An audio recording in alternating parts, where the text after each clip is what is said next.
Hello, guys and gals, and welcome. Welcome to another episode of Skills and Abilities.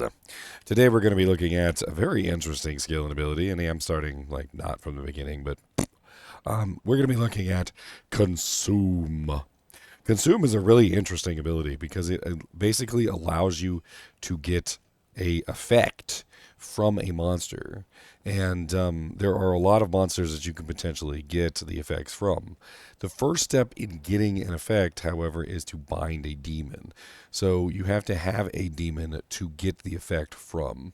Now, you can get the effect from other demons, like for instance, you could potentially have a goat man. If you have a goat man, you can sacrifice your goat man, or if you have one of the the tainted, you can sacrifice your tainted, and so forth and so on. And when you hover your mouse over the consume ability, it will show you the effect that you're getting from each individual demon.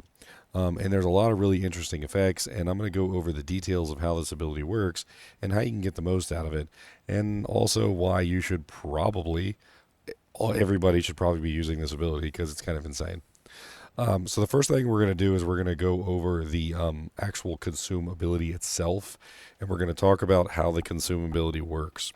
So you need points in the consume ability to get the best effect out of the demon that you're consuming. The higher level the consume ability is, the better the consume effect will be. Some demons cap out at level 11. I've noticed that things like the Goat Man and things like the Tainted and also the Defiler, they cap out at basically around level 11, and they don't really go any higher. The Tainted will give you negative 15% enemy fire resistance and 20% fire skill damage, which is actually really useful for fire builds.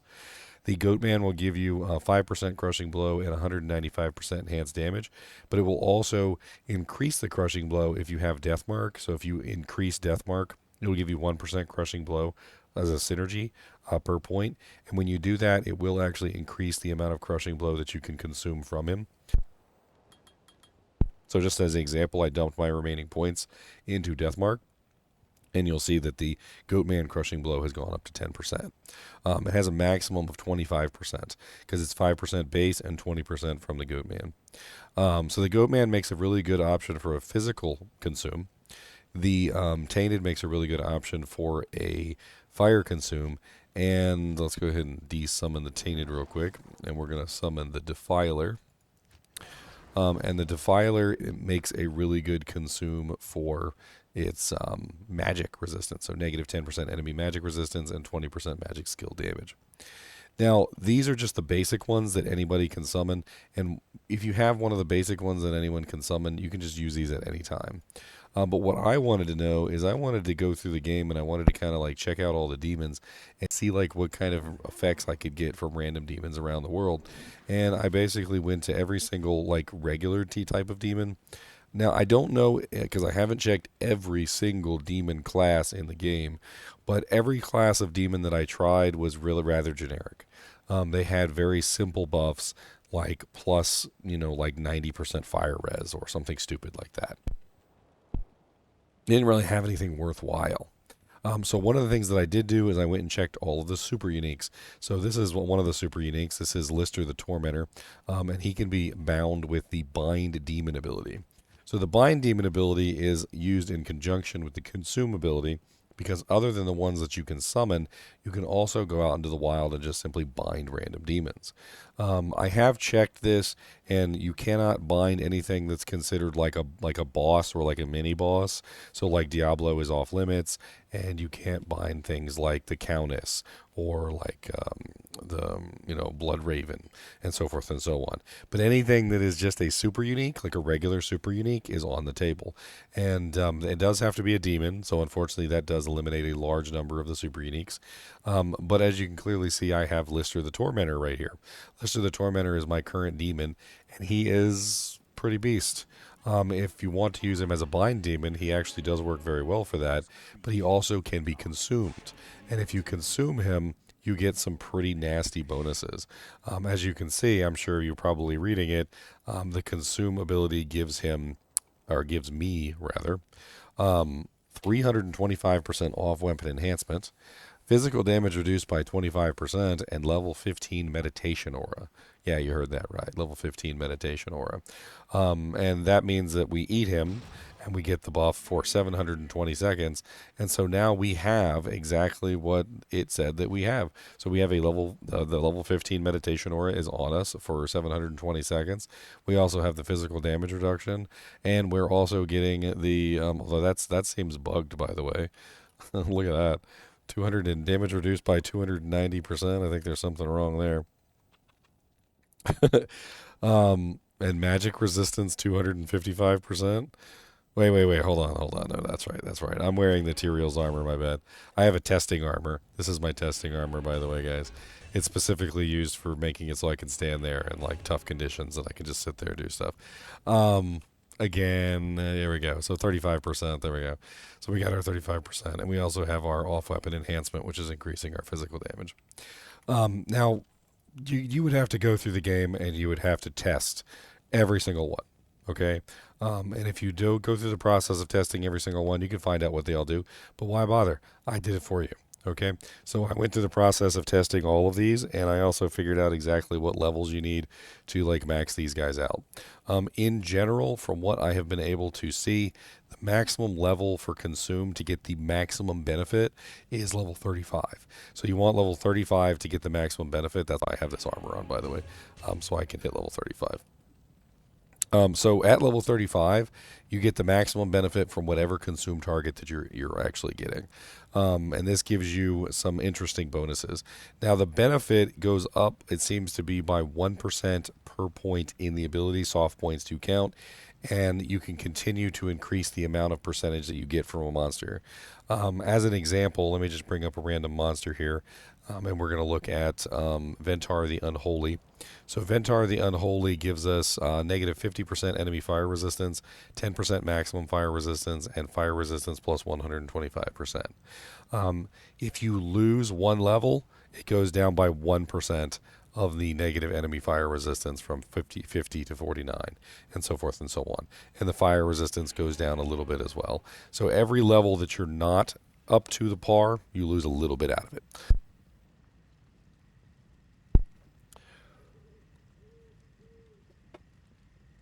All right, so what we're going to do is we're going to go over all of them real quick because I actually wrote them all down. And we're going to talk about all of the super uniques that you could potentially consume and their locations. And I'm going to kind of like talk about like which ones would be the best targets. So Bishibosh is actually pretty easy to get to, and he has a nice negative 42% enemy fire res, 10% max, and 125% fire res. So he's pretty good for a fire build, really easy to get to. If you're doing a Ring of Fire, Apocalypse, like Fire Wave, if you're doing one of those builds or any other kind of fire build, like the, I think it's the Defilers that shoot fireballs, or is it the Tainted? And then there's a couple other like fire things like Blood Boil. Bishibosh makes an interesting choice. He's always located in Cold Plains, and he's usually in one of the main fallen camps. So all you have to do is teleport around camp to camp, and you'll find Bishibosh, and you can summon him and eat him and get negative 42% fire res. The Smith, who is located in the barracks, is a little bit more difficult to get to. It's kind of nasty in there. He has physical damage reduced by 20%, 180% enhanced damage, and he also provides you with a level 15 Holy Fire aura, which is rather crazy. That actually has some interesting connotations, and I kind of wonder whether or not you could potentially stack that with like dragons or dreams. I don't think it would stack with a native Holy Fire aura, because dragons do not stack with native Holy Fire aura, but in this particular case, it might stack with the actual dragons themselves. So perhaps you could like put on like a full dragon set and then put this on too, and then like, I don't know, maybe you'd get like some crazy high level Holy Fire aura. I'm not exactly sure how you'd actually synergize it or anything, but it's fun to think about. Rakanishu doesn't have any negative res, which is rather unfortunate, which makes him a very poor choice. He does give max lightning res and lightning resistance negative plus 125%, but there's some other better options for that. Pitspawn Fouldog gives negative enemy fire resistance and max lightning res and res, which is pretty interesting. Pitspawn Fouldog is in jail level 2. He's not near a waypoint, and he's a little bit hard to get to, but he does have some nice buffs. It might be one of those ones that's more out of the way, though. Witch Doctor Endugu is definitely very far out of the way, and interestingly enough, when you bind him, his bottom half actually like starts running around, which is hilarious. So if you bind the top half, the bottom half just starts running around. You can also bind either half. So if you kill the top half and then the bottom half starts running around, you can get that too. Unfortunately, he's just way too deep in the muck and mire to really get access to, but he does have a really nice negative 50% fire resistance, and he also has the plus 10 max fire and fire res. Battle Maid Sarina is the one that's located in, I believe it's Upper Kurast, inside one of the tombs. Or is it Kurast Bazaar? I think it's Kurast Bazaar. She actually has some pretty nice bonuses. She's got negative 45% enemy magic resistance, 10% maximum cold, and cold res. And then Toorc IceFist is actually unique. He's the only one in the game that I found that had negative cold res, negative enemy cold res. So if you are planning to do some sort of cold Warlock build, which I don't know how you would do that, but if you have a plan on that, this is definitely going to be your choice to get negative enemy cold res. If you think about it, like if you had a Wizendraw with negative 40%, and then you ran this with negative 45%, that would be negative 85% enemy cold res right there. Just already, which is pretty insane. And of course, he also has the max cold res and the cold resistance. The Ismail Vilehand did not have negative enemy poison resistance, which was kind of weird. It's off theme because pretty much all of the ones that were themed to a specific element, like the poison one, or the fire one, or the lightning one, had the appropriate negative res along with it. But Ishmael did not, which makes him a very bad target unless you just really want some poison res or something. Maybe you're going to fight Lilith and you just really want to stack up on res. Maffer Dragonhand was negative enemy fire res and fire resistance and fire cap. Galeb Flamefinger also was fire, fire, fire. Wyand Voidbringer was negative enemy magic and plus to maximum magic resistance and also magic resistance. So this one was actually very interesting. Because I don't think any of the other ones in the game had plus to maximum magic res and 62% magic resistance. This is a very odd one on the books as far as I was able to see, because none of the other ones had this same resistance bonus. And 62% is a lot of magic res. Then we have Brem Sparkfist, which has negative enemy lightning res. He was the only one that had negative enemy lightning res out of the entire lot. So if you're looking for a negative enemy lightning res monster, that is Brem Sparkfist. Brem Sparkfist is not easy to come by, though. He is in Endurance of Hate level 3, so you would find him on the way to a, like a Mephisto kill. Like you go farm Mephisto and you'd find him there, and you could grab him real quick, I guess. He has maximum lightning res and lightning resistance. Hephaestus the Armorer is a really interesting choice. He's a little bit better than the Smith, and he also is a little easier to get to since he's always at the Hellforge, which is usually pretty easy to find for Flame. He has physical damage reduced by 20%, and he also has level 19 Holy Fire Aura when equipped. He's missing the physical damage, though. So if we go back up to the Smith for a second, and we compare the two, the Smith has 180% enhanced damage and physical damage reduction with the Holy Fire Aura, whereas the Hephaestus the Armor only has the Holy Fire Aura and physical damage reduction. Let me verify that real quick because I do have a screenshot. Doc Farron, Shank, Hephaestus. Yeah, here he is.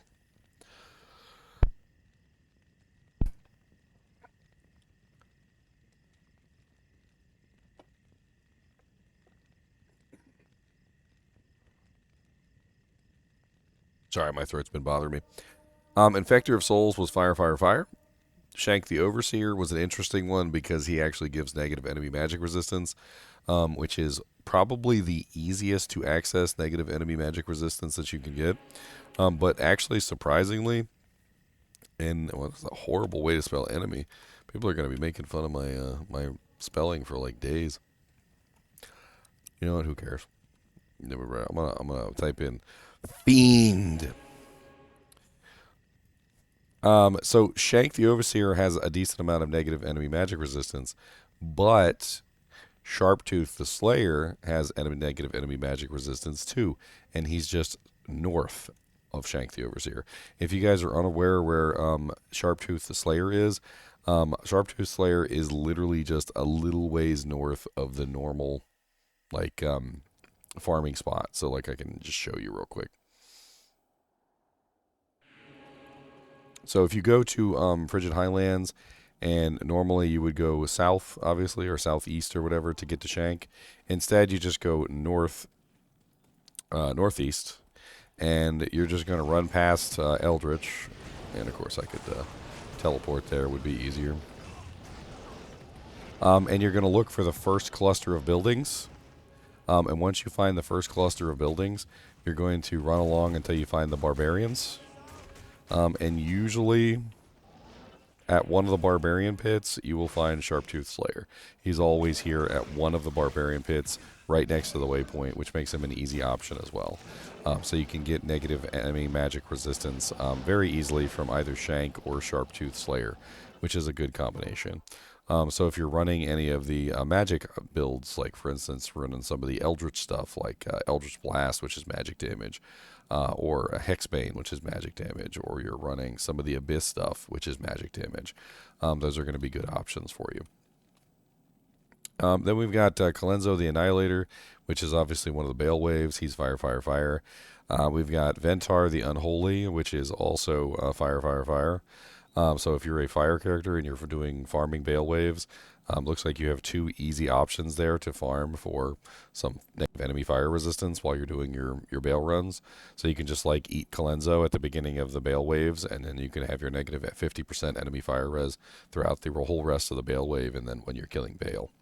And then finally, we've got Ventar the Unholy, and then Lister the Tormentor. Ventar the Unholy is literally just the same as Kalenzo. Lister the Tormentor is kind of insane. He has 325% enhanced damage, physical damage received reduced by 25%, and he also comes with level 15 meditation aura when equipped.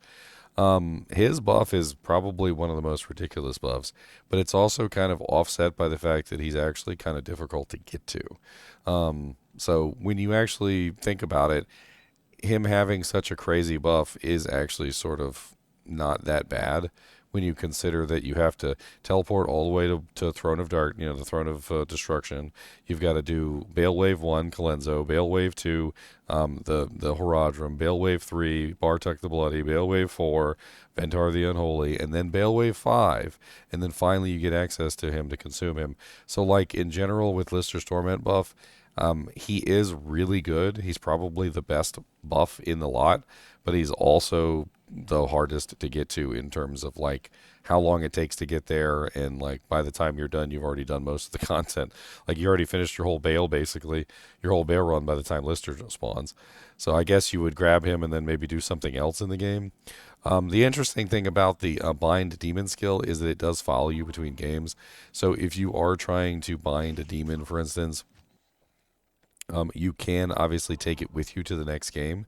So what you could probably do is you could bind Lister at the end of your Bale run, bring him with you to the next Bale run, and then you could eat him as you're about to do your next Bale run, obtaining the buff for the next Bale run, and so forth and so on. Let me go ahead and show you real quick how they come game to game.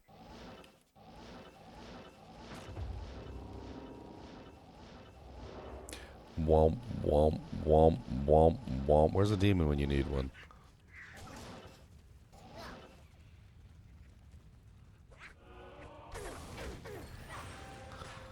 There we go. Alright, so we have a demon. So this demon will come with us to the next game because he's sort of like an Iron Golem, which technically means that you can store and save a specific buff for the next game that you go to. So if you find a monster that's on this list, you go ahead and grab them before you leave. You can come into the next game with the monster, and then of course you can consume them, and you can get the buff off of them by eating them. This particular monster is not going to give you a very good buff. It's only going to be cold res 95%. In general, and I haven't really seen any like contradiction to this yet, most of the regular trash mobs don't really seem to give you very good buffs. The super uniques have some pretty interesting buffs. Obviously, some of them better than others as we go through the list. But knowing which ones are easy to get to and which ones are going to be the one for your specific build is going to be really good. Some more interesting thing that we need to talk about with this ability is that you don't really need to like spend a whole lot of points into it. The Bind Demon ability, you can literally just have it level 1. It doesn't matter. The demons themselves, so the Goatmen, the Summon Tainted, and the Summon Defiler, you can have at level 1. It doesn't matter. You do not have to put points into them to actually increase the consume effect. The only ability in the game on this tree that seems to increase the consume effect is Deathmark, and it has specifically to do with the Goatman and increasing the crushing blow that he provides. All in all, the consumability seems to be almost entirely governed by the level of the consumability itself, and so having a higher consumability means that you will get a larger buff from the monster. Some monsters cap out at very low values. The Goatmen, the Tainted, and the Defiler all cap out at level 11. You don't need anything higher than level 11 consume to get the full buff from them. However, super uniques seem to have a much more robust increase, and so having a larger consume is going to give you a larger buff from them. And I actually have some early screenshots of lower level versions of the same skills. Let me show you what I mean. So this is Bishibosh as a level 25, and as you can see, it's negative 32%, 10, and 95. And then I have a Bishibosh, which is much higher level here. And I want you to look at them side by side. So the Bishibosh, that's the higher level, is negative 42% at 10% magic or max and 125. And this one is negative 32, 10%, and 95. So having a higher consume is going to gradually increase that super unique buff to give you a higher and higher value. And it seems to be about 1% per level. Now, some people might be asking another question, and they might be asking, can you consume one, and can you keep one as a pet? This is another question that most people would have, is because they would probably like to use one and eat one at the same time. So for that purpose, let's go ahead and bind one. And so now we have one bound. I'm going to eat it to get the benefit. Now, if you look at my character, you see that I have this black fire around me, right?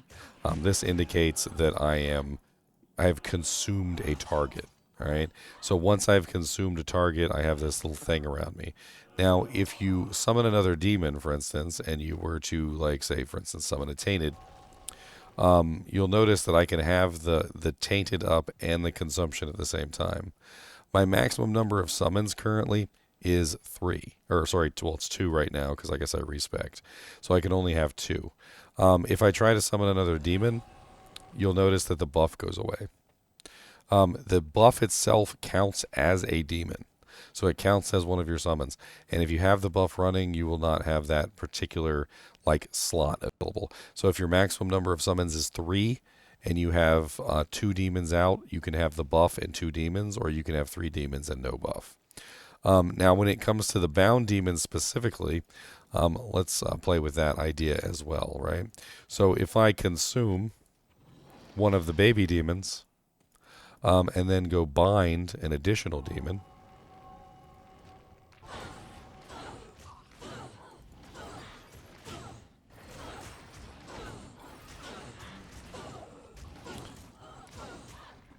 stupid Daikini. As you can see, the buff went away as well, even though I still have the maximum number. So the bind demon seems to replace the buff almost immediately, and if you consume the bound demon, or any demon, and then bind another demon, it almost immediately removes the buff from you. So it seems to me like the buff and the demons are not compatible with each other, essentially. Let's try this one more time. So there you go. So I've bound another demon, and as soon as I did, my buff went away. There definitely is a incompatibility there between the bind demon spell and the consumption of the demon, and I think it's probably because they don't want you to have your cake and eat it too. So it's really a choice of which one you want. Do you want the buff, or do you want the demon? They're both very useful. If I'm being perfectly honest, that negative enemy, fire, negative enemy magic resistance is massive. It's better on elemental damage classes than having the minion. However, the minion can also potentially give you auras. So you could get something like Conviction Aura or Fanaticism Aura and things like that. Now, Conviction Aura doesn't work very well against immunes, though. So the negative 50% that you could potentially get from a super unique is going to by far surpass the Conviction Aura. Let's assume for a second that the monsters have a Conviction Aura of, let's say, level 20. So let's take a look at Conviction.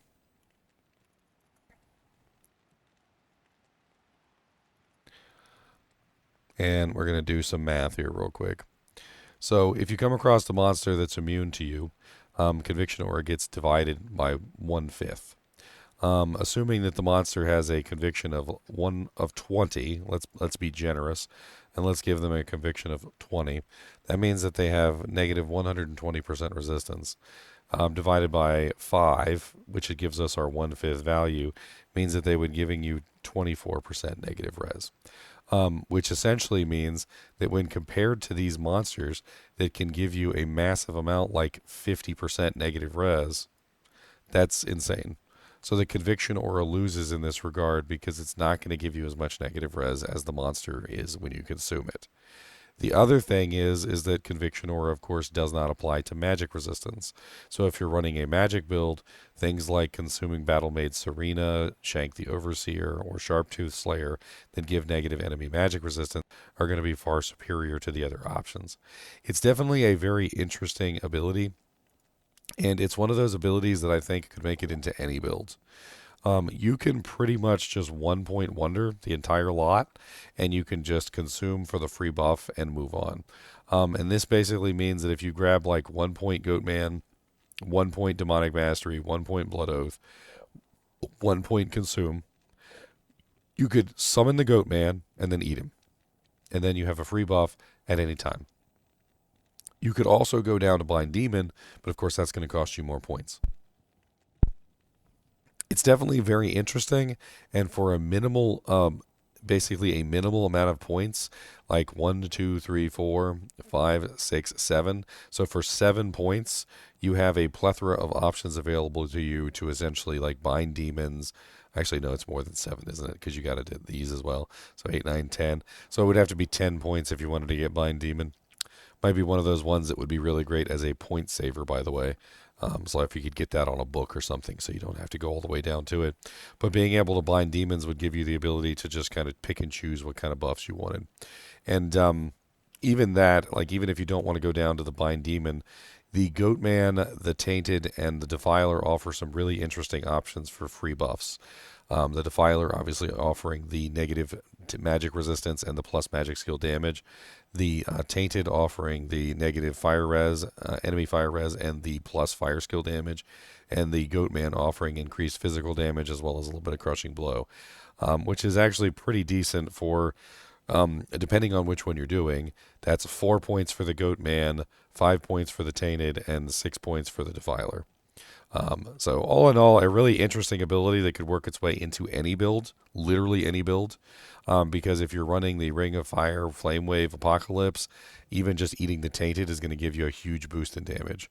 If you're running the Magic Eldritch Blast, or the Chaos Miasma Bolt, Miasma Chain, or the Abyss, those are all magic damage abilities, and that would benefit greatly from eating the Defiler, or even eating like Sharptooth Slayer or whatever to get the negative magic resistance. In general, like there's a ton of variation here from eating the minions, which is going to give you huge buffs, and it's going to be specific to each individual character build you try to make. Including, of course, as we discovered, you could also potentially get negative cold res for a potential cold build with Toorc IceFist, and you could also potentially get negative enemy lightning resistance with Brem Sparkfist for a lightning build. What would you potentially make a cold build for, or a lightning build? I mean, you could do something like Rift or Voice of Reason, or you could do some sort of like lightning proccing, which would be kind of interesting. There's definitely options available to you as far as this stuff goes. The only one that's not there is the negative enemy poison res, so... this is the first of the new skills and abilities videos for the Warlock. I hope you guys enjoyed this video. If you have any questions, be sure to ask them down in the comments.